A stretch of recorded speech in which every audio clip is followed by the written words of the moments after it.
session where we get to make some cool videos. Okay, that's true. Mic check, mic check. Yo, today we're gonna drop some knowledge bombs, so you better. I don't know, maybe this one is not a rap. I think this one is more like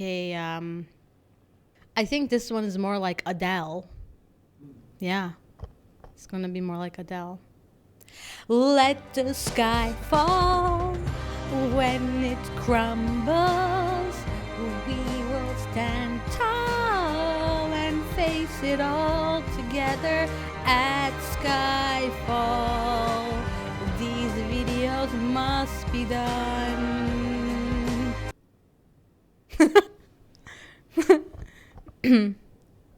Business advice I wish I knew earlier. Hopefully you get to learn from some of my mistakes so you don't get to repeat them.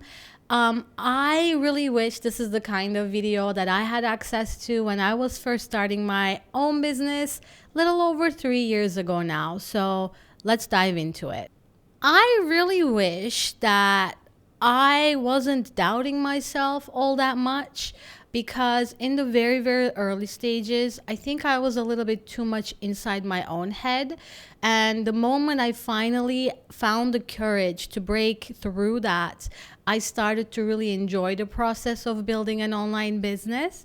And now looking back, it was just a way for me to protect me, because I went from the safety or the perceived safety of having this stable job, a stable, reputable title, to basically diving into something that was a complete unknown for me.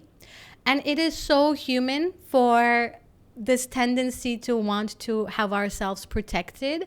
But looking back, I wish this was a piece of advice that I knew earlier, to not doubt myself so much and to just jump in and figure things out as I am going along. The second thing I wish I knew earlier is it's okay to have beta clients. It's okay to call them testers, beta clients, initial clients. I don't care, quite frankly, what you call them, but it's okay to have them. And it's okay for them to not pay you anything, because who the heck are you at this stage? Why should anyone trust you? You're in the early stages of building something, and one of the best ways for you to actually get better at what you're doing is through helping others, most of the time for free, especially in the early days. There was so much of this dialogue that I bought into, charge your worth, make sure you ask for money, and blah, blah, blah. I get where that rhetoric is coming from, and it is something that I definitely disagree with, because the moment I broke away from that and I had my first version of, at the time, Jumpstart YouTube Academy, and I offered that for free to the initial beta clients who showed interest in it, that's actually how my business started to pick up momentum. I was able to get these initial people great results. I was able to see where my own blind spots were. I got the feedback from the people, made changes to the way that I teach stuff. I learned a lot about myself and the way that I want to do my business in that journey. So it is so valuable for you to get that initial traction through the act of having beta clients.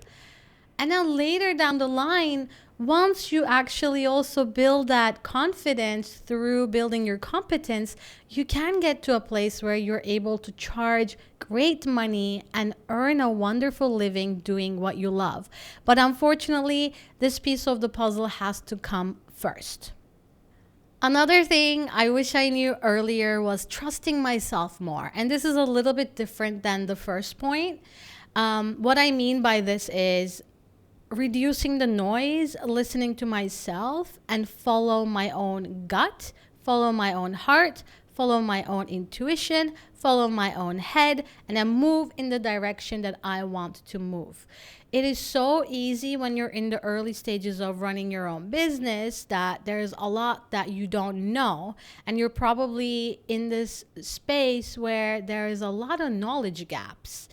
And it's probably going to stay like that for a while. And we can even argue, like, does that ever even go away? I guess that's a story for another video. But I really wish that within the realization that I don't know everything, or maybe even anything at that stage, to not give my own power away to other people's thoughts and opinions. And this really goes hand in hand with curating who you're getting advice from. Don't listen to anyone and everyone. Just be very mindful of choosing like a handful of people that you learn from, that you admire, that, help you in the direction of your own business. And in the very early stages, I feel like I probably listened to a few too many people, which distracted me in ways that I cannot count, helped me to make decisions that were maybe not the best for me, because I was tuning myself out completely and I was giving all of my power away. So if I was to start my business over again, I would definitely have more of that self-confidence and that reassurance that I'm actually wiser and that I actually know how things are going to pan out for me. Patience, patience, patience. I feel like this is a recurring theme inside some of my previous videos. But I really wish that I was more patient, especially in the day-to-day of running the business activities.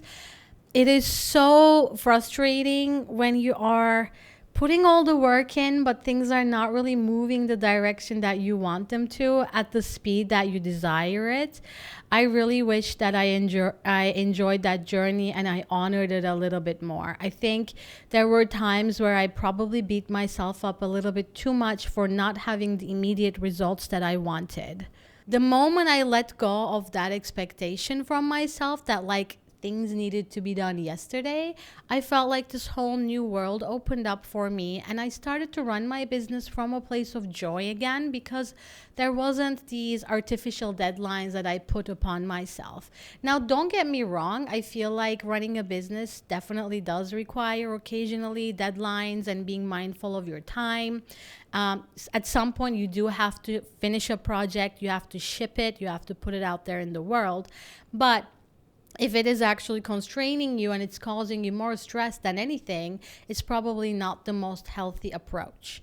So having that intentional patience is such a key component of the journey of building an online business. Another thing I wish I knew, which is a little bit more practical, is having a separate bank account for all of my business stuff. For the majority of the first year in my business, I basically had like one bank account where I had my personal savings, my personal spending, all merged into one, plus my business, which was actually coming out of my personal spending. Now, you can imagine where the lines could potentially get a little bit blurred here. It wasn't so easy to then go back and identify like what is a personal spending and what is actually a business expense. And I had a couple of tricky situations when it came to accounting, which I don't wish for anyone. So what I recommend instead is having a completely separate bank account for the purpose of your business. And within that bank account, I actually recommend like 4 types of sub bank accounts. This is the way that I do things. There are definitely great books and resources you can read around that. I am not a financial advisor, so take what I'm saying with a little bit of a grain of salt. But within that bank account, I have 4 sub accounts. One of them is the operating account, where all the business expenses go in and come out. So essentially, it's like my personal spending, but for my business. It's business's personal spending account. That's the operating account. The second account is what I like to call tax strategy. I don't like to call it just tax. I like to call it tax strategy because, as far as I'm concerned, I am not planning on giving all that money to the tax people. So I say it's strategy because I would like to keep as much of that money as possible. Anyway, so in that account, I basically save the percentage that I need to save for the yearly tax purposes.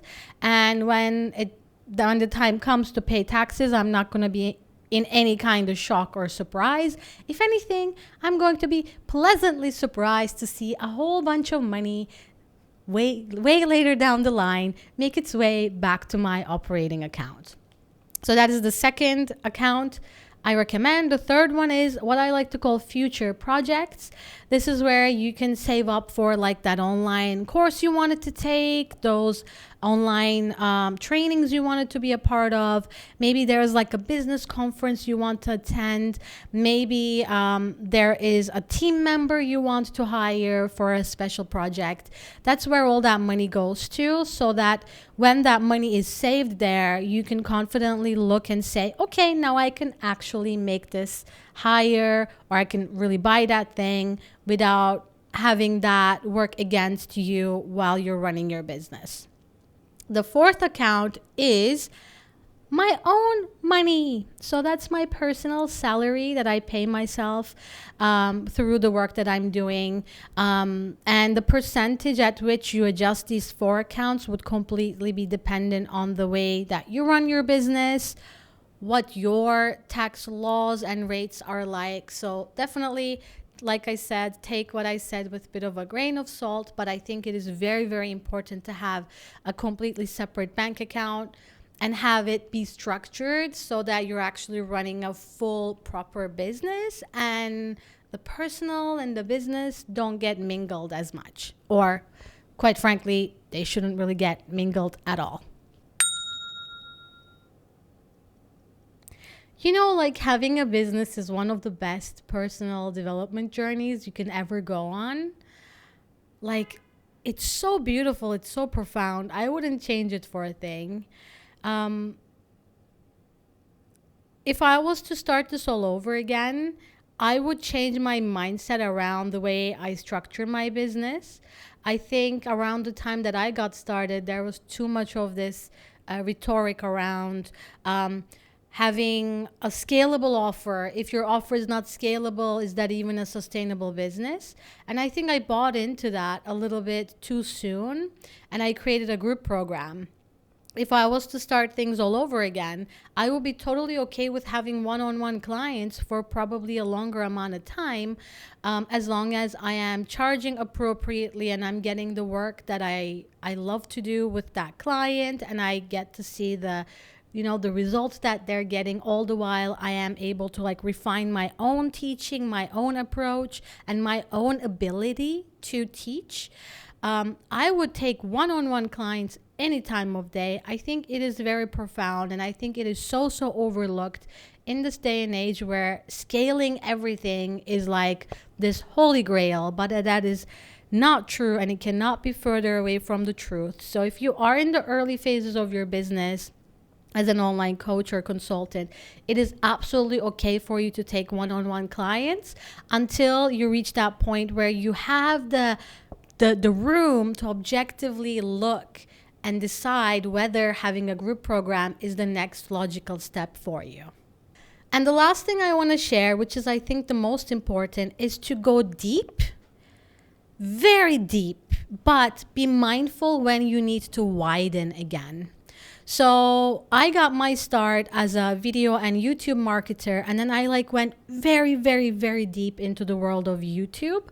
And that's literally all I spoke about. Most of the time, I would say over 80% of the time in the past 3 years, it's really just been YouTube focused. If someone's looking for a YouTube expert, you best believe your girl is getting recommended. If there is a post on social media, you best believe your girl is getting tagged under it. People approach me to talk inside their summits, be part of their giveaways, bundles, etc., to talk and teach about YouTube. So I went very, very deep. And I'm so glad I did, because then I got really known for something. But the moment you become known for something, you have to be aware of the future, and you have to really think about what you want your future business moves to be. And that is a really wonderful moment to start to widen ever so slightly. And I mean that in terms of your business, your offerings, and the things you sell in your business, but I also mean it from the point of view of your content marketing as well. So I started with YouTube videos, being very diligent, uploading a video every week as much as I could. And then I added on Facebook. And then I slowly added on LinkedIn. And now I'm slowly adding on Instagram. But none of this would have been possible if I didn't first go very, very deep into that one thing to then broaden my efforts. So that is something that is so profound that I really want to share, because I think there is beauty in the dance between having the depth but also having that width that is required for you to grow your business. So these are some things I wish I knew before starting my online business. Let me know down in the comments if any of these resonated with you. And if you're already a seasoned business owner, what do you wish that you had known in the early stages of your business journey? Let me know down in the comments. And if you're here and if you are wondering, well, wouldn't it be nice to start a YouTube channel for my own business? Then I just have the perfect resource for you. You can download the no-cost YouTube playbook in the description of this video, where you're going to get access to 10 videos you can create in 10 minutes or less that will jumpstart the traffic to your YouTube channel. Thank you so much for tuning in, and until the next time, as usual, don't forget to stay awesome.